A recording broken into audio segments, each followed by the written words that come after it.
CCFM 107.5. And I am joined on the line right now by Professor Jonny Peter, who has just told me that he is head of division and allergy. And you said something else, Jonny. What was that?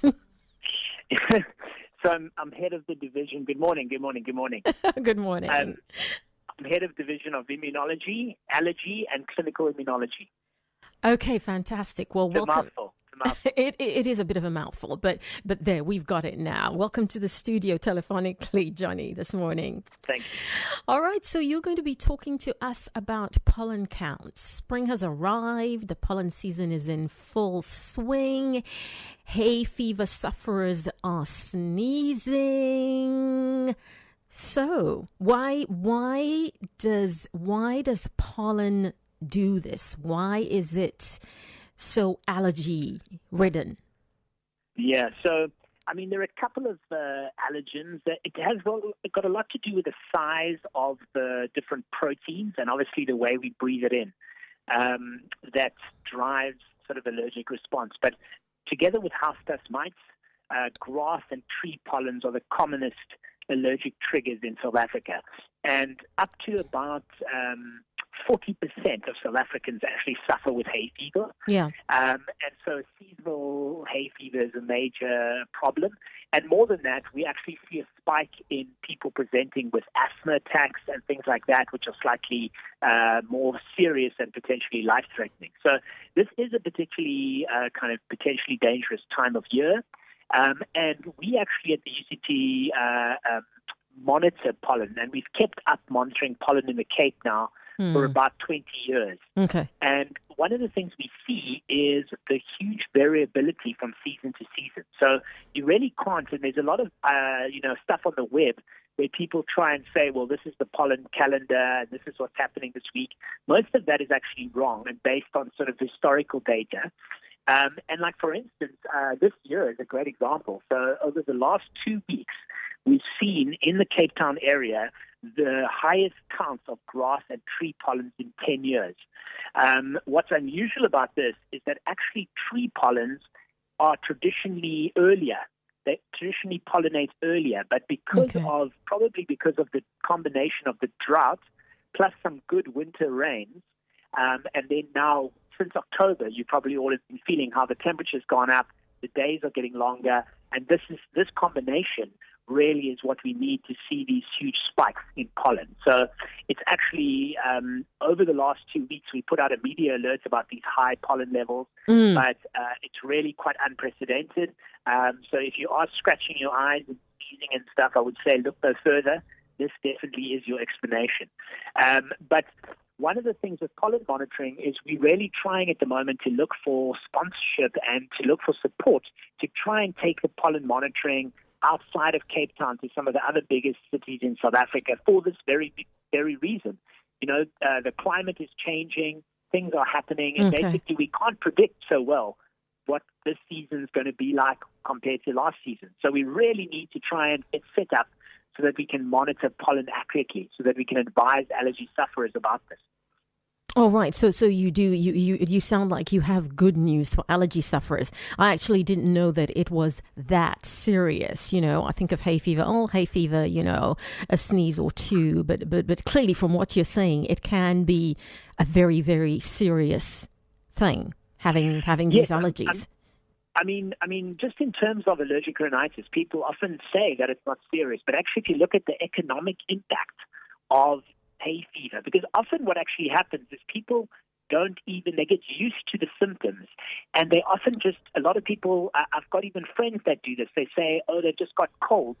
Like I've got another cold this year, and like my head feels stuffy, I've got headaches, and I've got to take a couple of days off work. And actually, they're not suffering from viral colds at all. They've got very bad hay fever. And they've done studies pretty much around the world looking at the economic burden. And it costs billions of rands, even in this country, from the burden of uncontrolled allergic rhinitis. So, yes, asthma and stuff is more severe from an individual life-threatening perspective. But in terms of our societal impact, allergic rhinitis has got a substantial impact. And what is important to know, is that people that are aware of their sort of symptoms at different times of year can get tested. We can confirm exactly what you're allergic to. And then there are a number of treatments that can really be life sort of transforming. I've had people come back to me after using sort of a nasal steroid spray for a few weeks and say, I'm a different person. And so really, like, it's important, particularly we use this time of the season to kind of raise awareness so that, people think to themselves, hang on a minute, I actually am experiencing a lot. When I think back, it always is around this time of year. Maybe I should get checked out, and maybe there's something that I can do to improve the quality of life here. Okay, fantastic. So what I'm understanding from you is if I get hay fever, I shouldn't just pop into the pharmacy and, grab something for a cold or whatever it is that I think it is. I should actually go out and get tested for this to find out if it's actually an allergy, right? Definitely. I mean, I would encourage testing, and there are actually a lot of people who have just sort of gotten used to it, and they'll also use antihistamines. So a lot of people will just like have a couple of antihistamines at certain times of years, and that'll be enough. Now, what I would also say is that antihistamines are just sort of symptomatic treatment. They don't really change anything about the characteristic of the disease. And so we now have sprays and we have immunotherapies we can offer people that can actually change. Firstly, immunotherapy is quite long, but it can actually be curative. It can stop your symptoms. Okay. And then some of the nasal sprays that we have really prevent symptoms. And so, for instance, what I often do is people with very bad seasonal allergies, I will start them on a nasal spray a couple of months before this predicted start of the season, and then kind of monitor them through. And then when the season is over, they can come off their sprays for a while and then restart the following year. So there's really a lot of things that can be done. And so that's why, people shouldn't just get into the habit of like, I've got a cold or I've got some symptoms, I'll pop in, get an antihistamine and kind of muddle through.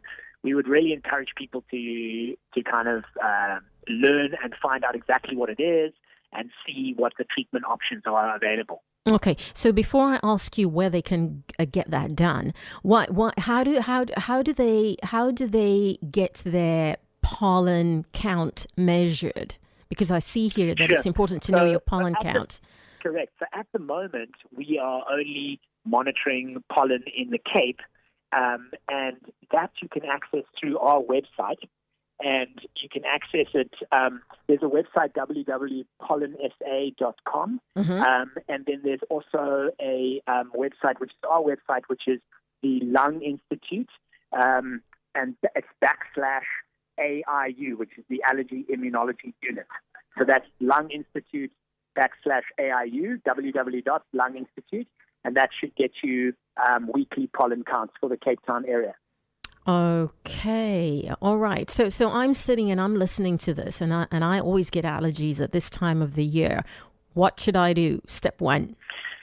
So step one, what I would say is try and identify exactly what's triggering your symptoms. So, most GPs now, or there are people around in Cape Town, if you look at the Allergy Foundation website, so that's Allergy Foundation of South Africa. If you look at their website, you will find a list of kind of practitioners in the area that can specialize in allergies. Okay. So I would suggest people go there, find a doctor that knows something about allergies, and then just get tested, find out, because perhaps they're not just allergic to grasses, perhaps they're allergic to house dust mites too.